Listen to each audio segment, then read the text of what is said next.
Kita ke negeri di bawah bayu. Antara fokus inisiatif pendigitalan sektor peruncitan ready wujudkan ekosistem masyarakat tanpa tunai. Terus ke Kota Kinabalu bersama Redwin Robin. Silakan Redwin. Ya, Atira, inisiatif pendigitalan sektor peruncitan ready perkasa pembangunan sektor peruncitan melalui pendigitalan dengan memfokuskan penggunaan kemudahan e-wallet dalam urusan transaksi pembelian.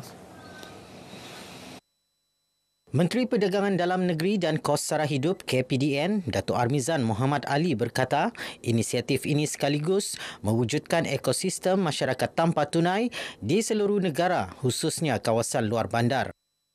Melalui program ini, kita akan menggalakkan, mempromosikan supaya pertama para peniaga kita menggunakan transaksi tanpa tunai.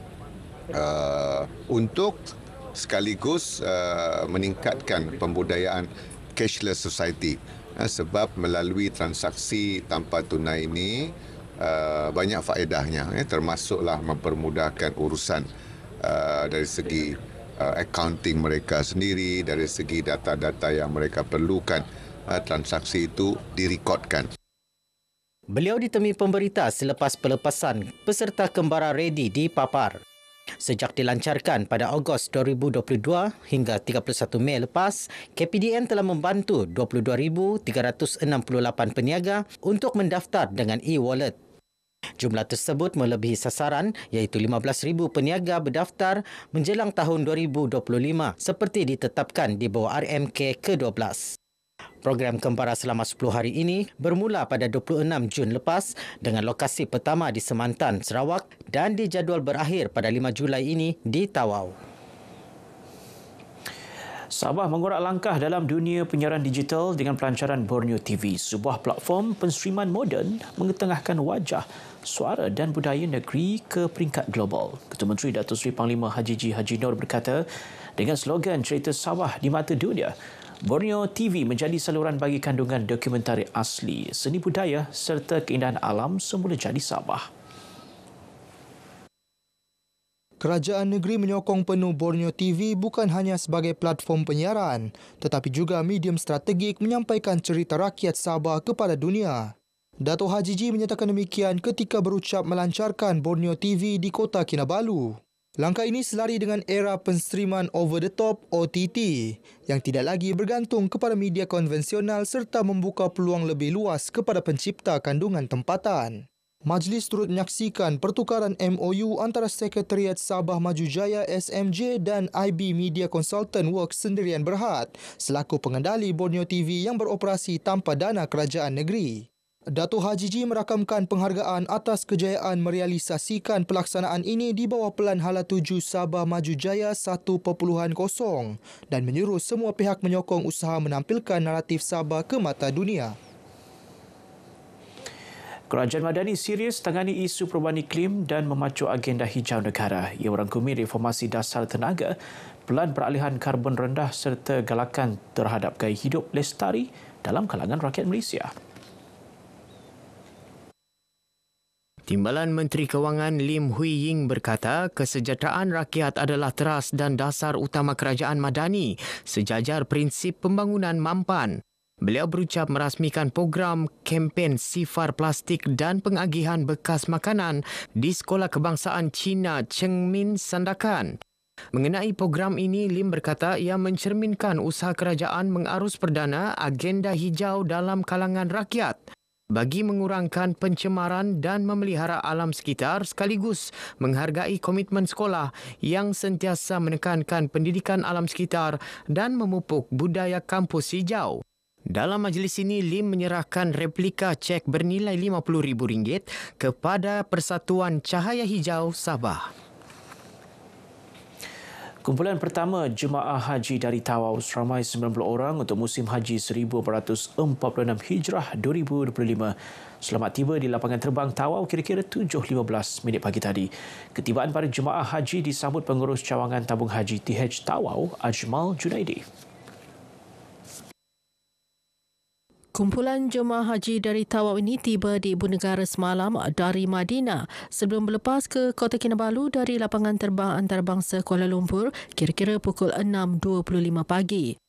Kita telah menyambut ketibaan jemaah haji daripada Tawau dari KT 58. Alhamdulillah hari ini dalam sekitar 90 orang. Alhamdulillah semuanya berjalan dengan lancar, yang mana penerbangan adalah daripada Madinah ke Kuala Lumpur, seterusnya disambung ke Kota Kinabalu dan seterusnya ke Tawau pada hari ini. Ajmal turut memaklumkan seorang jemaah haji Sabah berasal dari Tawau meninggal dunia di Tanah Suci dan telah diziarahi dan disantuni petugas TH Sabah. 3 lagi penerbangan haji akan tiba di Tawau yang berakhir esok. Setelah selesai dari menunaikan haji ini, macam-macam perasaan, gembira, sedih kerana meninggalkan Baitur Rahman, kerana meninggalkan Tanah Sunyi. Tapi dalam masa yang sama, kegembiraan yang kami terima itu sukar untuk digambarkan, kan? Sukar untuk digambarkan. Kegembiraan itu seperti kita baru lahir semula. Alhamdulillah. Saya rasa memang pengalaman menjadi sahabat maktab untuk menyantuni Duyufur Rahman, di mana kita bukan untuk satu negeri sejak, maknanya seluruh. Seumpama kita menjaga keluarga sendiri. Jadi saya rasa saya buat sehabis baik sebab saya perlu memperolehi ajang mabrur. Anugerah Lagu Sabah VFM 2025 kembali untuk musim kedua berlangsung pada 10 Julai ini di Dewan KDCA Penampang. Program 2 tahunan stesen radio Sabah VFM itu menggabungkan carta lagu 4 etnik utama iaitu Kadazan, Bajau, Murut dan Dusun. Antara kategori dipertanding termasuk juara Anugerah Lagu Sabah VFM 2025, vokal terbaik, persembahan terbaik dan penulis lirik terbaik. Selain tempat pertama hingga ketiga bagi setiap kategori etnik. Timbalan Pengarah Penyiaran Sabah Cyril Simon berkata, 12 lagu terbaik akan berentak pada Anugerah Lagu Sabah VFM kali ini.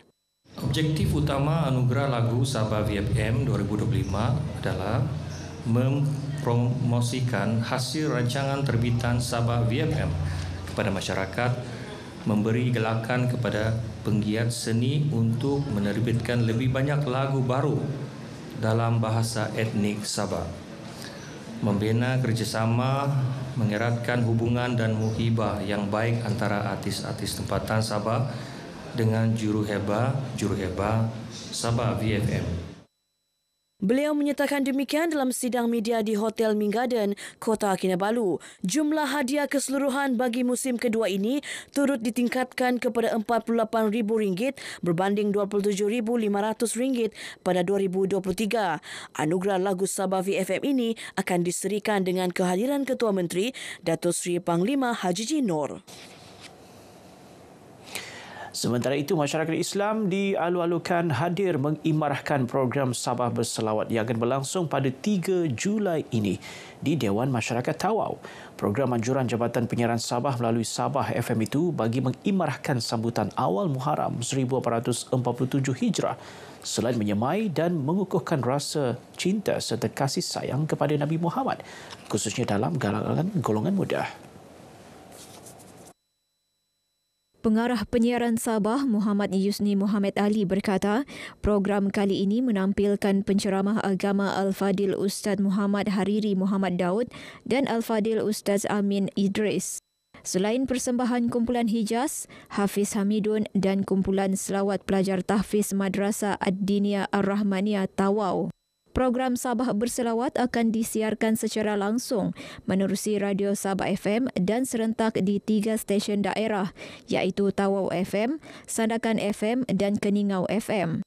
Orang ramai juga boleh menyaksikan secara langsung menerusi aplikasi RTM Klik dan di laman Facebook rasmi RTM Sabah dan Sabah FM bermula pukul 8 malam. Program melibatkan kerjasama kerajaan negeri bersama jabatan dan badan agama iaitu Majlis Ugama Islam Sabah dan Jabatan Hal Ehwal Agama Islam Negeri Sabah dijangka dihadiri Ketua Menteri Datuk Seri Panglima Haji Ji Noor. Lembaga Pelancongan Sabah STB dan Royal Brunei Airlines RB memeterai memorandum kerjasama MOC bagi meningkatkan ketersambungan udara dan memperkukuh aliran pelancongan antara Sabah, Brunei serta pasaran antarabangsa. Memorandum kerjasama berkenaan ditandatangani Ketua Pegawai Eksekutif STB Julinus Jeffrey Jimit dan Ketua Pegawai Eksekutif RB Kapten Sabirin Abdul Hamid. Majlis menandatangani MOC disaksikan Menteri Pelancongan, Kebudayaan dan Alam Sekitar Datuk Seri Panglima Christina Liew. Terdahulu dalam ucapannya, Datuk Christina berkata, kerjasama ini satu langkah penting dalam usaha untuk mengukuhkan pelancongan dan ketersambungan udara antara Sabah dan Brunei. Ia juga bertepatan dengan Sabah giat memposisikan diri dalam pasaran pelancongan antarabangsa, terutamanya menjelang Tahun Melawat Malaysia 2026 dan Tahun Terokai Sabah 2026-2027. Sebagai destinasi jiran, Datuk Christina yakin Sabah dan Brunei mempunyai banyak tawaran sebagai pelengkap pengalaman pelancongan. Baik, sekian perkongsian berita dari negeri di bawah bayu untuk petang ini, kembali bersama dengan Atira untuk lebih banyak perkembangan semasa dalam negara. Malaysia Madani, rakyat disantuni. Baik, terima kasih Redwin.